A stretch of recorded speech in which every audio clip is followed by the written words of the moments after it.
কতগুলো মাছ নিলাম, মাছগুলো কিভাবে নিলাম আপনাদের একটু দেখাবো। কত সুন্দর মাছ, মাছগুলো দেখেন, এই যে ভিতরে দেখাচ্ছি। তাহলে মাছ দিলে কি খোলাই শুনতে দিবে চান? না না খলাই না ওরা বাবু হ্যাঁ, ওই খলাইটার দাম 2000 টাকা। খোলাইটার দাম 2000।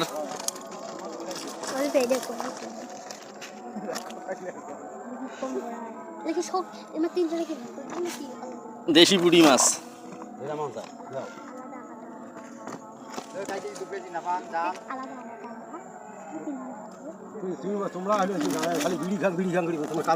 কাজের সময় খালি অকাম গড়ি বেড়ায়।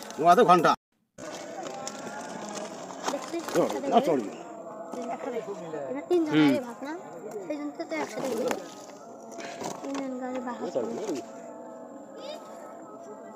মাছগুলো তো মারাত্মক মাছ। অনেকে মন্তব্য করেছেন এই মাছগুলো নিতে আমি ঠকেছি না। 2700 টাকায় 13 দেশি কেজি মাছের মাছ। সমাহার। যদি 300 টাকা কেজি হয় তাও 3 13 3900 টাকা। এই মাছের কেজি 450 500 টাকা কেজি। শৈল মাছ আছে, টাকি মাছ আছে, তারপর দেশি পুঁটি মাছ, ট্যাংরা মাছ আছে, অন্যান্য আরও মাছ আছে। মাছগুলো নিতে ইনশাল্লাহ আমি অনেক জিতেছি এবং আমার অনেক ভালো হয়েছে।